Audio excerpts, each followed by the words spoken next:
Hi, I'm Mitch Mackey, President of Go for Broke National Education Center. We tell the story of the Japanese American soldiers of World War II, of their courage, patriotism, and sacrifice as they upheld America's promise. The promise that in our nation, no one is to be judged by the color of their skin, the nation of their origin, or the God whom they choose to worship. I wanted young people to understand that yes, this is an 80-year-old story chronologically, but its lessons and its values are as powerful today as they were 80 years ago. You called me out of the blue and you said, I have this wild idea.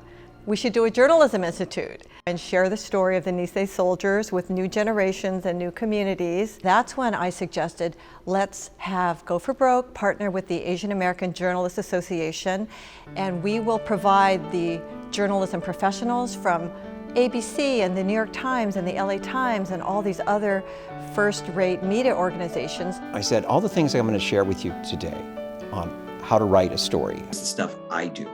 Okay, this is my stuff. This is my toolkit, and I'm emptying it for you.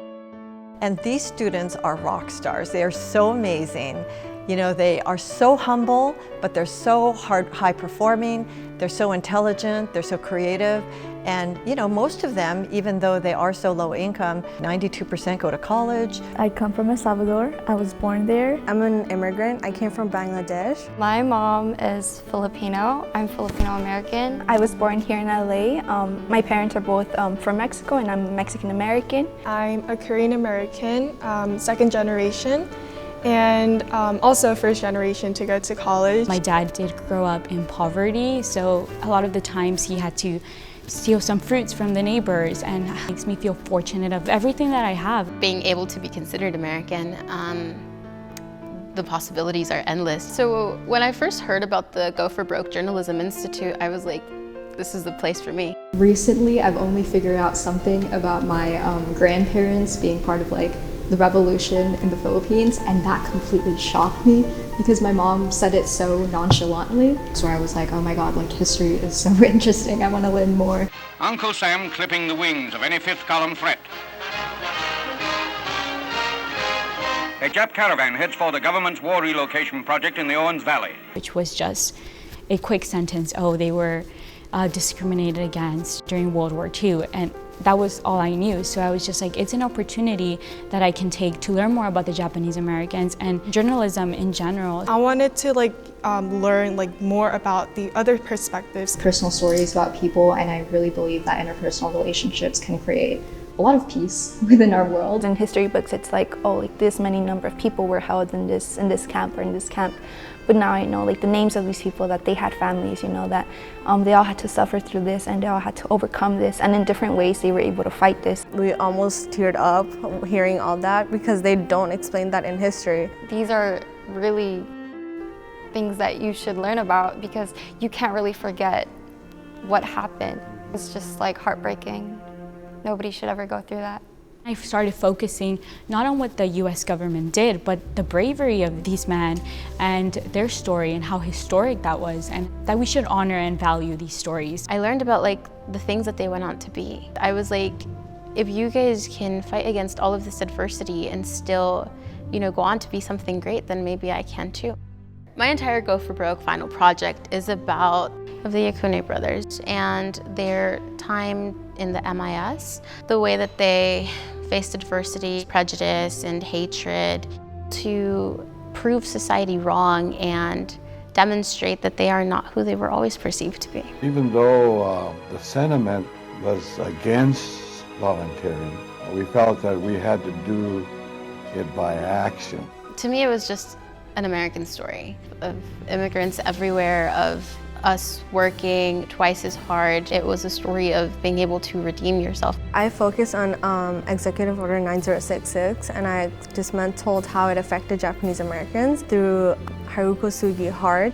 She was part of the Women's Army Corps. Her story kind of touched me on a personal level because she was fully aware of the discrimination she faced. Frank Wada was from the mainland, and Donseki was from the Hawaiian. Both had different perspectives and different stories to tell. Donseki had like less discrimination. Frank Wada, who was from the mainland, received more discrimination. When he was little, he had like stories of him using the swimming pool only on Mondays because that's when they clean out the swimming pool. As a woman myself and a person of color, I want to talk about inspiring and significant women back then and sort of just connect that with women's issues right now, with their rights. I personally thought the world that I knew was coming to an end.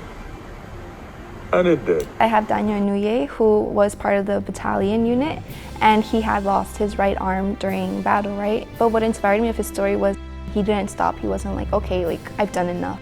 When Hawaii became a state, he studied law and everything, and he became like part of the government there. His story isn't just his own. It's something that we can all use to, want to be someone greater. My mom is a nurse. I wanted to focus my story around the nurses. I thought I was going to read more about discrimination, but surprisingly there were inspiring things about white women like helping Japanese American women within the Women's Army Corps. I decided to talk about James K. Okubo. He was part of the 44nd Regimental Combat Team, specifically the medical detachment.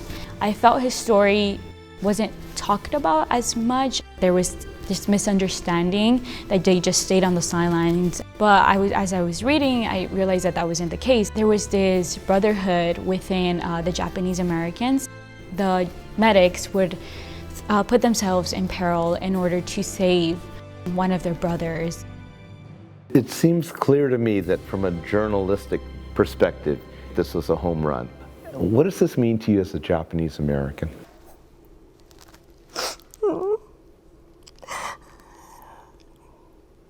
Surprising myself. I'm so sorry. I get so emotional with this story. Because my uncles were in the 442, and one of them was killed in the Battle of the Lost Battalion. And my father was in the MIS, the Military Intelligence Service. It's a really personal story to me. And then of course my whole family was incarcerated at Minidoka. And so the irony of these soldiers who so selflessly volunteered to fight for this country that was incarcerating their own families, was just so deeply felt by me. And for us to be able to share that story beyond the Japanese American community with other communities, and especially new generations, was so personally meaningful and, as you can see, so emotional to me. One of them talked about how she took her father to David Ono's presentation. And now you're going to get me to cry. She took her father to David Ono's presentation, and later they walked over here to Go for Broke. They walked to the monument. And she said to her father, this is our story too. They fought not just for Japanese Americans, they fought for all of us so that we won't lose our rights. She owns this story now, and she tells it not like it's my story, not like it's your story, but like it's her story. It impacted me very positively. I got to know more things that I didn't know, and now I would like to know more. I want to become a pilot, so Ben Kuroki, who I did my article on, was actually one of the first and only American with Japanese descent to be able to fly in the US Army. A really inspiring story, just how much determination he had to serve his country and show his loyalty. Just really wanted to follow into his steps. And so this story inspired you to say, I can do that. Yes. These men were the sons of immigrants, and I am also the daughter of an immigrant. And I guess the similarities are the struggles, the difficulties that we faced in order to prove that we are American and that we do deserve to be here. Through this, I hope that the Asian American hate will decrease, and we're able to fully represent us and not be afraid to show our cultures to other people. Now, I'm part of my school's newspaper. This project has opened my eyes in what like the various different tools and techniques there are to this. We got so much information and helped with like specified on the graphics and the visuals, and I thought that was really helpful to my story and how I can like make it more impactful. I've found that journalism teaches you to be a better person overall, how to be able to empathize, how to be able to relate, how to be able to make it relevant to what's going on today. If you're offered to come here, I would say take it because it is really worth it.